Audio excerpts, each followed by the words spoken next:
Hey everyone, I am Neha and you are watching Raman law classes. So guys, ये जो video होगी आपका second part होगा मैरिज का। एंड लास्ट पार्ट में, फर्स्ट पार्ट में हमने डिस्कस कर लिए थे सम एसेंशियल्स। बेसिकली हमने जो है विटनेसेस ऑफ पार्टीज तक देख लिया था। नाउ इन दिस वीडियो हम देखेंगे रेस्ट ऑफ एसेंशियल्स को। तो स्टार्ट करते हैं। तो इसमें जो आपका नेक्स्ट एसेंशियल है ये है कॉम्पिटेंसी ऑफ पार्टीज। अब जो है who is capable to enter into a contract. यहाँ पर क्या है कि any person who is Muslim या any Muslim who is sound mind, जो साउंड माइंड है, and attain the age puberty, और जिसने प्यूबर्टी अटेन कर ली है, can enter into a contract, वो कॉन्ट्रैक्ट में एंटर कर ले सकता है। तो यहाँ पर हमने दो वर्ड देखे, पहला साउंड माइंड एंड दूसरा प्यूबर्टी। तो पहले हम उनको समझते हैं। तो साउंड माइंड एक ऐसा पर्सन जो कि कैपेबल हो to understanding the term and condition of a marriage contract. तो ऐसा पर्सन जो कि कैपेबल है मैरिज कॉन्ट्रैक्ट के टर्म एंड कंडीशंस को समझने में। एंड प्यूबर्टी क्या है? प्यूबर्टी इज अ एज जब एक पर्सन जो है कैपेबल हो जाता है to performing the sexual intercourse और टू हैव द किड्स। तो उसको हम बोलते हैं कि इस पर्सन ने जो है प्यूबर्टी अटेन कर ली है। अब प्यूबर्टी की जो एज है वो 15 ईयर डिफाइन की गई है अंडर मुस्लिम लॉ। तो यहाँ पर क्या है कि जो मेजर है, जो मुस्लिम है एंड जो साउंड माइंड है और जिसने प्यूबर्टी अटेन कर लिया, वो एंटर कर सकता है कॉन्ट्रैक्ट में। तो इसका मतलब क्या कि जिसने जो है प्यूबर्टी अटेन नहीं की है या फिर जो साउंड माइंड नहीं है, क्या वो कॉन्ट्रैक्ट में एंटर नहीं कर सकता? क्या उसकी मैरिज नहीं हो सकती बिफोर 15 ईयर? तो ऐसा नहीं है। यहाँ पर जो है उसकी मैरिज उसकी गार्जियन की कंसेंट से हो सकती है। अब ठीक है, मैरिज हो गई गार्जियन की कंसेंट से, तो क्या वो मैरिज हमेशा के लिए उस पर्सन पे बाइंडिंग हो जाएगी? तो ऐसा नहीं है। यहाँ पर क्या है कि जब भी वो पर्सन अपनी प्यूबर्टी अटेन कर लेगा, 15 प्लस होता है और उसको ऐसा लगता है कि वो अपनी मैरिज को रेपुडिएट करना चाहता है, रिवोक करना चाहता है, तो वो उसको कर सकता है। और इस राइट को जो है खयार उल बुल्ग भी कहा जाता है। अब यहाँ पर प्यूबर्टी की जो एज है वो 15 ईयर डिफाइन की गई है। और अगर हम इंडियन मेजोरिटी एक्ट 1875 के अकॉर्डिंग देखें तो एक पर्सन एक कॉन्ट्रैक्ट में तभी एंटर कर सकता है जब वो 18 प्लस हो। तो क्या यहाँ पर इसका एप्लीकेशन नहीं देखने को मिलता? तो इसका जो है आंसर है कि मुस्लिम लॉ में जो है age of puberty and majority age same ही है, 15 ईयर। और इंडियन मेजोरिटी एक्ट का कोई भी एप्लीकेशन मुस्लिम लॉ में जो है देखने को नहीं मिलता। तो ये है। तो ये था आपका नेक्स्ट एसेंशियल। नाउ हम देख लेते हैं लास्ट जो है हमारा, ये है लीगल डिसेबिलिटी, लीगल इम्पेडिमेंट्स। तो इसको हम 2 पार्ट्स में डिवाइड करके देखेंगे। तो फर्स्ट जो है absolute impediments and relative impediments. तो इसमें हम इसको डिवाइड करके देखेंगे। एब्सोल्यूट इम्पेडिमेंट्स में जो है ऐसे ग्राउंड दिए हुए हैं जिसमें एक पर्सन जो है एब्सोल्युटली उसको प्रोहिबिट किया गया है कि वो उन ग्राउंड्स में, उन रिलेशंस में जो है मैरिज नहीं कर सकता। अगर वो ऐसा करता है तो वो मैरिज जो है नल एंड वॉइड, मतलब उसका कभी कोई एग्जिस्टेंस ही नहीं है, स्टार्टिंग से ही वो वॉइड है, तो वो कभी इफेक्ट में आएगी ही नहीं।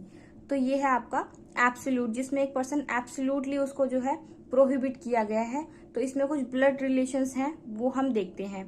तो फर्स्ट जो इसमें है कॉन्जैंग्विनिटी। कॉन्जैंग्विनिटी मतलब पर्सन जो है बाय ब्लड कुछ रिलेशन है उसके जिसके साथ वो मैरिज नहीं कर सकता। कौन से रिलेशन है वो? तो फर्स्ट तो पहला है mother and grandmother, how high soever. अब यहाँ पर हाई सुएवर एंड लो सुएवर का मतलब होगा असेंडेंट एंड डिसेंडेंट से, तो वो आपको देख लेना है। तो अपनी मदर के साथ नहीं कर सकता, ग्रैंड मदर के साथ नहीं कर सकता, अपनी डॉटर के साथ नहीं कर सकता, and granddaughter and low soever, and अपनी सिस्टर के साथ नहीं कर सकता।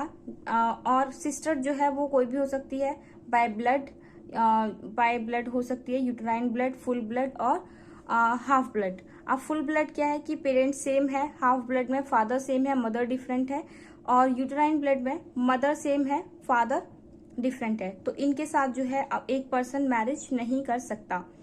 लास्ट है फिर नेक्स्ट है अपनी नीस के साथ, ग्रैंड नीस एंड लो सुएवर, इनके साथ मैरिज नहीं कर सकता।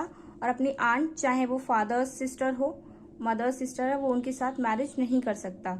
तो ये कुछ ग्राउंड थे जिसमें एक जो पर्सन है वो बाय ब्लड उसका रिलेशन होता है उनके साथ, तो इनके साथ जो है एक पर्सन मैरिज नहीं कर सकता। अगर वो करता है ये इस केस में जो मैरिज है वो वॉइड होती है सुन्नी लॉ में भी एंड शिया लॉ में भी। तो ये था। सेकंड है बाय एफिनिटी। एफिनिटी में क्या है कि ऐसे रिलेशन जो कि उसको मैरिज के थ्रू उसने एक्वायर्ड किए हैं, मैरिज के थ्रू उसको मिले हैं, तो ऐसे रिलेशन में जो है वो मैरिज नहीं कर सकता। तो देख लेते हैं ये कौन से रिलेशन है। तो फर्स्ट इज वाइफ्स मदर। तो अपनी वाइफ की मदर के साथ, ग्रैंड मदर के साथ वो मैरिज नहीं कर सकता।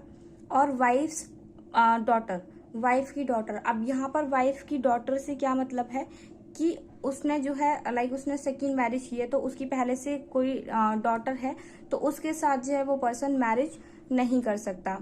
फिर नेक्स्ट है फादर्स वाइफ। अब फादर्स वाइफ में क्या है कि उसकी फादर की कोई जो है उसने सेकंड मैरिज की है, तो उसके साथ भी वो मैरिज नहीं कर सकता।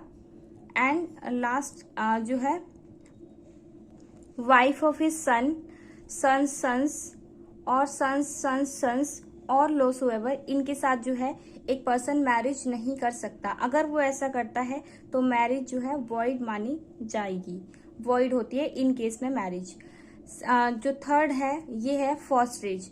अब फॉस्ट्रेज का जो रिलेशन है वो क्या है कि जब भी एक वुमेन किसी चाइल्ड को जो है नरिश्ड करती है बाय देयर ब्रेस्ट, तो जब ब्रेस्ट फीड का रिलेशन है बेसिकली ये, तब इस केस में जो है उसका उस पर्सन के साथ, उस चाइल्ड का उस मदर के साथ जो है रिलेशन होता है। किस केस में? कॉन्जैंग्युइनिटी के और एफिनिटी के केस में जो भी रिलेशन दिए हुए हैं वही रिलेशन बनते हैं। तो इस केस में भी जो है एक पर्सन मैरिज नहीं कर सकता। तो इसमें जो है शिया एंड सुन्नी, बेसिकली सुन्नी में जो है कुछ एक्सेप्शंस हैं। वहां पर जो भी चाइल्ड है, जिस भी वुमेन ने उस चाइल्ड को ब्रेस्ट फीड किया है, उसके फादर जो है उस वुमेन के साथ मैरिज कर सकता है। तो ये है फॉस्टेज का, जिसमें जो है रिलेशन होता है बाय जो है ब्रेस्ट फीड के थ्रू जो है उस चाइल्ड के साथ उसका रिलेशन होता है। तो इस केस में भी जो है वो पर्सन मैरिज नहीं कर सकता उस वुमेन से।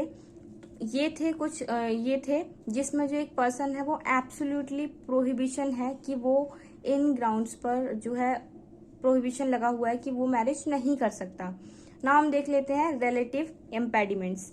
रिलेटिव इम्पेडिमेंट्स डिफरेंट है एब्सोल्यूट इम्पेडिमेंट से। तो इसमें एब्सोल्यूट इम्पेडिमेंट्स में क्या था कि कोई भी मैरिज जो कि ब्लड रिलेशन जो भी उसमें दिए हुए हैं उसके अंदर होती है तो वो नल एंड वॉइड है, जिसको कभी वैलिडिटी मिल ही नहीं सकती।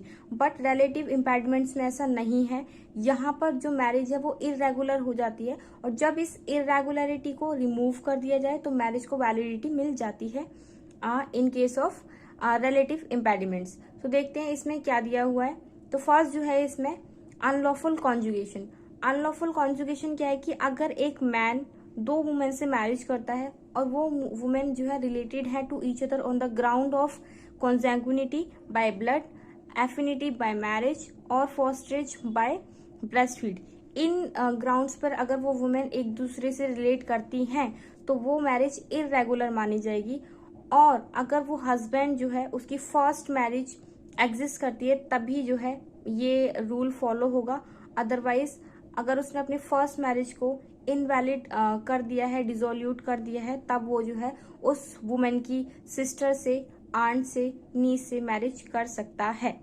तो ये आपका फर्स्ट था असेंशियल अंडर रिलेटिव इम्पेडिमेंट्स में। सेकंड है इसमें पॉलीगैमी। पॉलीगैमी क्या है कि more than man have more than one wife. तो यहाँ पर क्या है, मुस्लिम लॉ में पॉलीगैमी अलाउड है पॉलीगैमी में, लेकिन यहाँ पर एक रेस्ट्रिक्शंस तक ही अलाउ है कि 4 मैरिज जो है एक मैन कर सकता है। जैसे ही उसने 5th मैरिज की, 5th मैरिज उसकी इनवैलिडेट हो जाएगी, उसको कोई भी वैलिडिटी यहाँ पर नहीं मिलेगी। बट अगर वो जो उसकी पहले से 4 मैरिज है उसमें से कोई भी मैरिज डिसॉल्व करता है, रिवोक करता है, तो उसकी 5th मैरिज को वैलिडिटी मिल जाएगी। बट ये सिर्फ सुन्नी के केस में है, शिया के केस में जो मैरिज है वो वॉइड ही मानी जाएगी। थर्ड है विटनेसेस, एब्सेंस ऑफ विटनेसेस। तो यहाँ पर जो है सुन्नी लॉ में रिक्वायरमेंट थी विटनेसेस की। अगर विटनेसेस की एब्सेंस होती है during the time of marriage तो वो मैरिज इरेगुलर मानी जाएगी, और अगर ये जब भी ये जो है रिक्वायरमेंट फुलफिल होती है तो उस मैरिज को वैलिडिटी मिल जाएगी। ये था आपका थर्ड अंडर रिलेटिव इम्पेडिमेंट्स में। फोर्थ देख लेते हैं मैरिज अंडर इद्दा। तो इद्दा क्या है कि जब जो है एक वुमेन का हस्बैंड जो मैरिज डिसोल्यूट होती है बाय डाइवोर्स और bye death of a husband, तो वुमेन को एक पीरियड ऑब्जर्व करना होता है बिफोर शी कैन रीमैरी, तो उस टाइम पीरियड को कहा गया है इद्दा।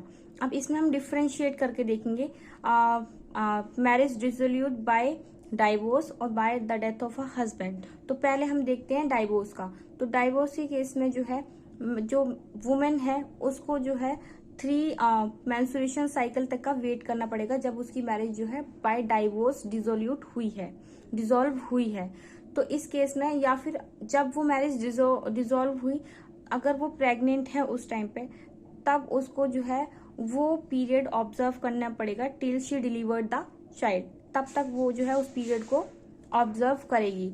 बट अगर उस वुमेन की मैरिज कॉन्ज्यूमेट नहीं हुई है तो she don't need to observe any इद्दा, तो उसको कोई जरूरत नहीं है इस केस में।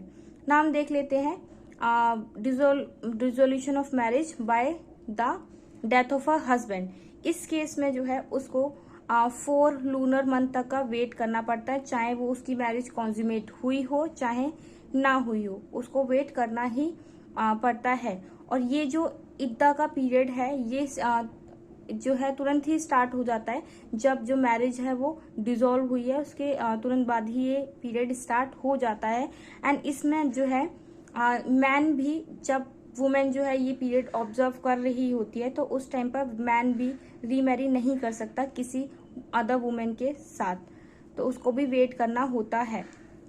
तो ये थे आपके रिलेटिव इम्पेडिमेंट्स। इसमें एक और रह गया है बेसिकली, लास्ट है इसमें डिफरेंसेस ऑफ रिलीजन। अब इसमें जो है एक मुस्लिम मैन मैरिज कर सकता है एक किताबिया से, जो कि किताबिया मतलब जो लोग बिलीव करते हैं किसी रिवील्ड बुक पर, जैसे कि कुरान है, और क्रिश्चियन की भी है, तो क्रिश्चियन से भी वो मैरिज कर सकते हैं। But he can not marriage with any fire worshipper, जो है फायर की पूजा करते हैं, मूर्ति पूजा करते हैं, वो मैन जो है उस वुमेन के साथ मैरिज नहीं कर सकता। तो ये थे लीगल इम्पेडिमेंट्स के बारे में हमने देखा। तो इस वीडियो में हम यही तक रखते हैं, बाकी नेक्स्ट वीडियो में हम देखेंगे टाइप्स ऑफ मैरिज को। अगर आपको यहाँ पे कुछ ना समझ में आए तो आप फिर कमेंट बॉक्स में बताना। Thank you so much.